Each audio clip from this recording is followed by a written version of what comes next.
Okay, Friday, second of February 2024.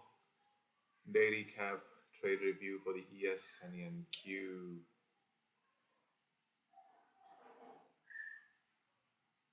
Um, Green Day ended up net positive, only about 10, 12 points on the NQ, so nothing really as such. Only took 3 trades, 2 on NQ, 1 on the ES.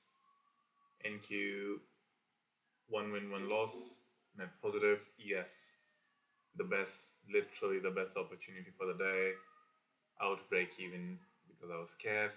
Regardless, let's go with the plans first for both the ES and the NQ, and then we'll go over what I actually did during the session.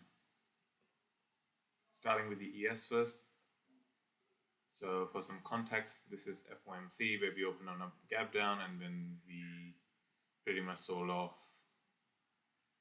to the previous week's low once Miss Powell starts speaking, and then we look underneath the previous week's low, do not find any more new sellers, no initiative selling, and then that's how we come up. Overnight we trade there, and on Thursday, quick test of the previous weekly low, and off to the races.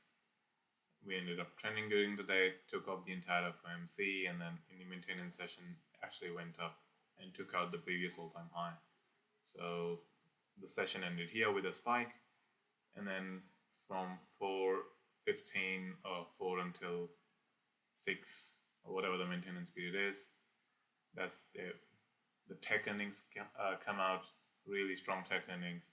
Both the NQ and the ES did it higher, and for the ES we are sitting at new all-time highs to begin with, and that's where we are to make a plan for the day. So obviously we are at all-time highs, there's nothing above us, so we can't really have any plan to short anywhere from up top. The only levels I had were basically the spike. This was my most important level for today, to see if the late buyers, they can still keep the momentum, or like do they start getting underwater, and then maybe we have a little bit of a retracement to test some of the real buyers. And since we were really up here, gap rules were in play at all-time highs with a gap this big. It would have been difficult, but that was what we had. No levels up top, of course, only short if a clear gap head becomes available. 49.27 spike base mean level for today. If we hold it, go until 49.40, and then if we keep going, go to all-time highs. And if we do not hold it, basically come here for 49.07 and start looking for longs again once we reach here. And if we reach here, this was where the plans were made. And then for the NQ, so similar story, FOMC gap down breakdown, looks into a breakout region, and then doesn't find any more initiative sellers. Tests it, rips higher on Thursday, and closes Thursday here, rips throughout the maintenance session on tech earnings, very strong tech earnings, up 200 points just within the maintenance session, so very strong. And we are holding up here, obviously a very large gap. Gap rules in play, of course. This would have been my main area to go long from, either a gap fill reversal or this little end of day demand zone kind of that form. So, but we were so far off, of course, it's hard to say that, it's hard to imagine it coming straight away up until there. And so this was a minor supply zone that I had marked since the maintenance session stopped right there. The overnight high was there, and it looked like a good idea for a quick little scalp if we open somewhere up top and we quickly reject it on the first try, take a little take a little quick scalp and throw the level thereafter. And that was basically the plan, monitoring around this region. If it breaks clear to the upside, completely negate this thing. If it just breaks, just take it off the chart. However, if it holds underneath early in the session, so basically at the open, we'll look for a short scalp targeting just basically this little overnight support area. That was the initial plan when we were here, and longs from here. And then if this were to break and all the strength had to continue, I had the supplies on here, but again I've treated this as a scalp given the strength. So that would have been a counter trend trade that I would have taken, or maybe not, I don't know, depends on the hard right edge. Things in hindsight are always different, but that would have been the plan. Regardless, we had NFP at 8:30 today, and that turned out to be a golden goose. So 8:30 comes in, literally tanks right to the spike. 8:30 comes in, comes really rather close, straight from the top, almost at the gap level. And for the ES, same thing, from the all-time highs, almost at the balance high, and right at the spike. So the most favorable part of the plan, the most favorable scenario that I would have loved, we were given as a gift, right? After the NFP, since the market has been so strong, it's just ripping higher. Longs are obviously a higher quality setup. Any short here, if it works or it doesn't work, they're still all counter trend trades. And given the strength, if you can take a long, why not? And we open up, that's what we get here. It tests the spike just before the open. So it never really tests the spike after the open, but this is 9:25. So it spends pretty much almost half an hour, 9 to 9:30, just testing the spike. Maybe looks a tick underneath, doesn't really go anywhere. No new selling, and that was that. Opens up and rips straight higher.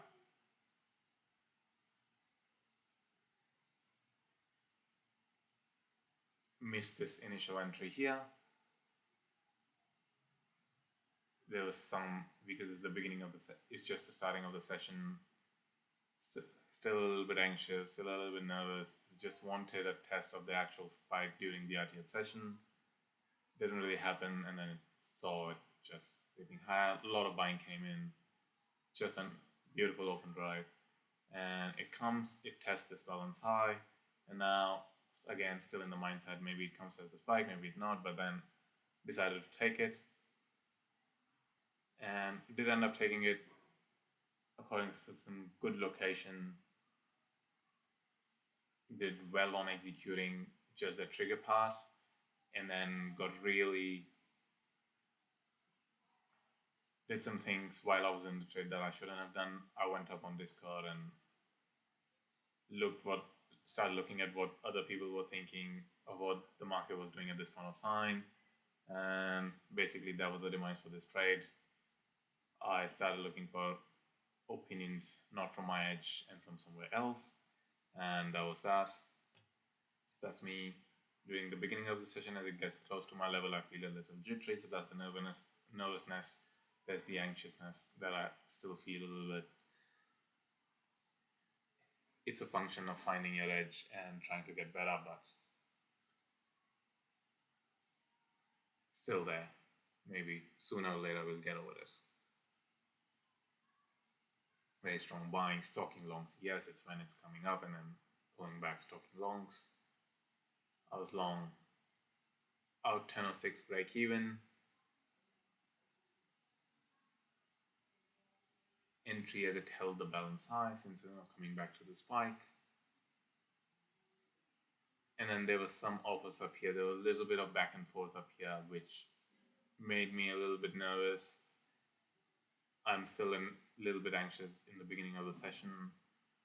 It still hasn't tested the spike in the ATH session, even though it did just prior. and basically trying to find reasons so that I can get myself out of the trade and stop this anxiousness. I think that's, now that I can look back at it and think, or try to think objectively what might have happened.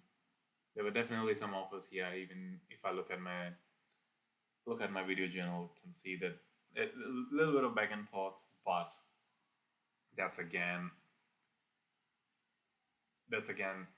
expecting that if I'm in the trade, it should just go to the target straight up. There will be no consolidation, no time spent, just 1 second and done. And it doesn't really work like that, obviously.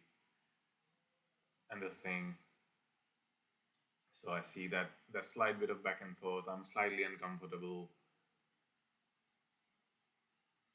Have thoughts going in my head. Maybe I'll lose, and then that's the wrong mindset to be in. And since I was in the wrong mindset, I also went on Discord, started looking at what other people were thinking about, what the market is doing, where the market was heading, and saw some conflicting opinions and saw a little bit of push down and decided to close it. And that was that. I closed out break even. It comes down maybe another 2 points and dips another 50-60 points up higher. So basically had the pretty much the low of the day, not quite, but, and didn't trust my own plan, didn't trust my own analysis, and that's the biggest takeaway today. And since I've done that thing, this is not the first instance that I've done it. I just deleted all the distractions that I had, so now it is all just me and everything that I do, everything that will happen, good or bad, win or loss. It's all my plans, it's all my analysis, it's all my reviews. There's no going to random people. It will all be me. And yeah, not the best feeling to not follow your process, of course. Not the best feeling to get out break even on such a good trade for the day. But this is also a part of the process. I can't just still have to make mistakes to learn from them. And that's my biggest takeaway here. Of course, some mistakes are worse than others. This is probably, I'll count in the worst ones, because especially this is not the first time. Regardless, we'll only get better from here. Making mistakes, recognizing that we made them, and making plans to improve from there. And that was that. Definitely a missed trade. Obviously, I would not have taken like from here to here. I would have just got after this new high of day somewhere, because that was the plan. Entry somewhere in the, I think it was, where was I? I was at 38, so my entry was, yeah, pretty much, this is where I entered, and I was looking for a new high of day, so I would have just taken some 8 or 10 points, 38 to 48, most likely, and I would have been out. Again, this is hindsight speaking, since I was not in the trade. There's no really saying where I would have gotten out, because even for 2 to 1 perspective, I needed 9 points, and yeah, it makes sense if I'd been somewhere there, but since I was not in the trade, I wouldn't really say where I would have gotten out. But I was looking for a 2 to 1, a new high of day, so I definitely would not have gotten all of this. That was not my plan, not my intentions, and there's no way I can predict or guess that this is what the market was trying to do. This is what happened, so I'm not unhappy about this part of the piece. Definitely unhappy about this piece, but he's to getting better, to make new mistakes, to find new solutions, and just to become a little bit better every day. That's the yes, one trade, break even, and then coming over to the NQ. NQ just missed the gap by a few points, so never really my trade, and it just rocks and rolls higher. And even though I had this zone had the contingency attached to it that the rejection had to be early in the session, early in the morning if we were to open up here. Now, since we are opening up here, coming up from an area of strength, obviously very strong initiative strength that doesn't even let us close the gap after the NFP starts to push us down, and it opens up, looks a little bit underneath this, basically the most recent overnight low or whatever, and just rocks and rolls higher. Nothing for me to do here, and especially because this is the NFP scene of crime. Basically, this is the 830 NFP, so this area stalls the auction a little bit. There's some two-way auction process going on here right at the scene of crime. Obviously, the strength is clearly visible through the massive gap, through the tech earnings, and just this amazing open drive, which left a massive buy tail up here. So just wonderful open drive, misses the previous day's high by a few points, and it goes up, and that's when I come here and that's when I write 1038. So we are somewhere here. Not interested in the short anymore because of this NFP scene of crime. It already stalled the auction, and now if you were to break out of it, this thing is not going to do that much. And even though it looks like it did produce some excursion, it did break up the zone. It would never have been my trade anyways. And the best it did was just a few points. So because of the recency of this area, I took away that area, and that was that, and came up, formed a beautiful range after the open drive, breaks higher, tests it.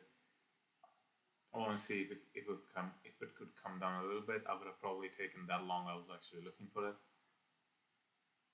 Regardless, it never came, and I also realized that it might not come because that would have been in the shortest term time frame, basically a look above and fail of the range. We would have come down here, and yeah, it just tests the top of the range, rocks and rolls higher, and then nothing for me to do for the entire session. Obviously, nothing for me to do in the ES because there's just no anchor.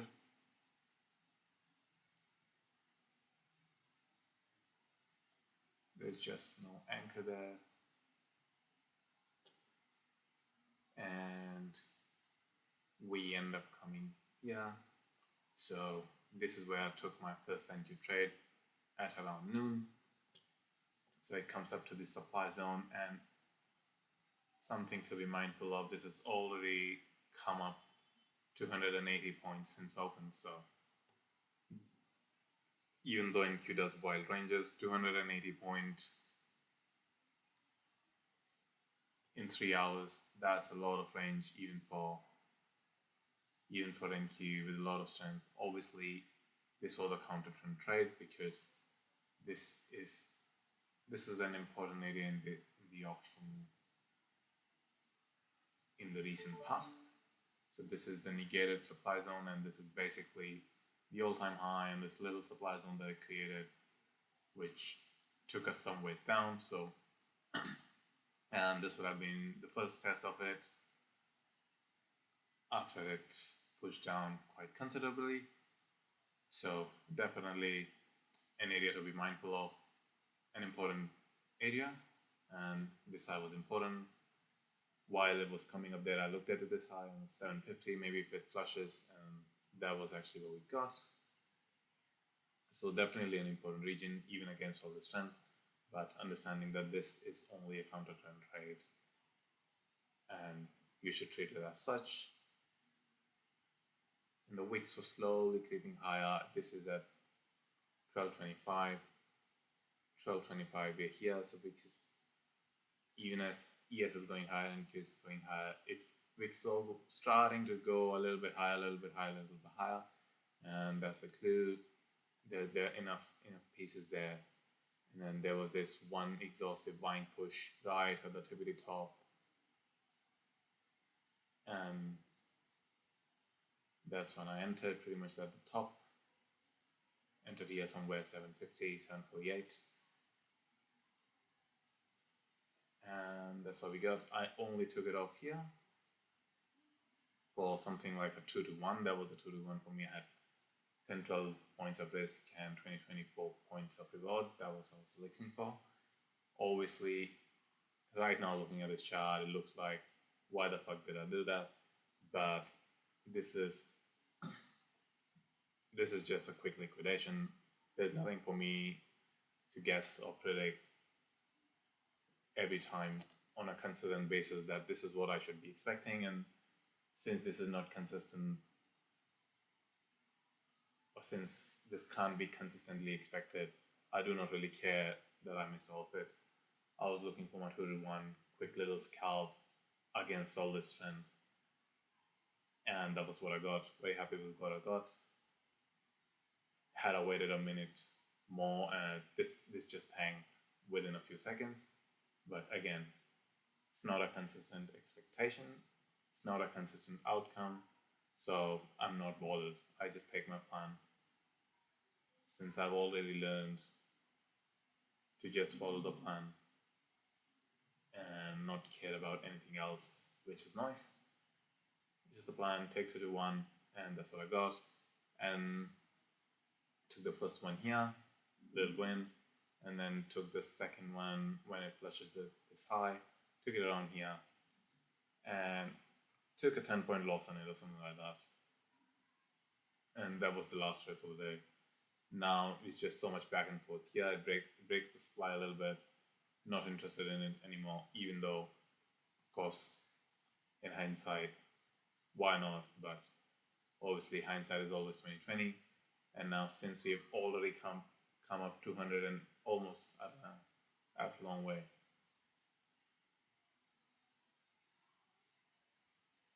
Now we are up 310 points. The strength is clear. There's no intention of selling down from here as if it was an actual real supply zone. This was just a liquidation break at the TPD top. That was it. And why I would say so, because it was fierce, it was strong, it was impulsive, and it kept on building as it took down all these lows. So, and then it completely stalled. So after 2K worth of selling in 5 minutes, and then there's just absolutely no more. Again, some sellers, after seeing all the selling, some laggard sellers, and yeah, that was that. Didn't really get anything. Pretty much tests the little range that they created after this little range in the morning. Test the high, so rinse and repeat of that, and that was it. Even though I could recognize this, I did recognize this on the hard right edge as a liquidation break, and probably I did realize that it's highly unlikely that there will be any more downside here. It's not a trade that I took, again, because that is an expectation. It's not something that I can do consistently. And obviously this time it went higher. If this was the time, next time it will go lower, because there's no way to know. And that's why I don't trade on my expectations, because again, this time it went higher, doesn't matter. It's what happens over a consistent period of time.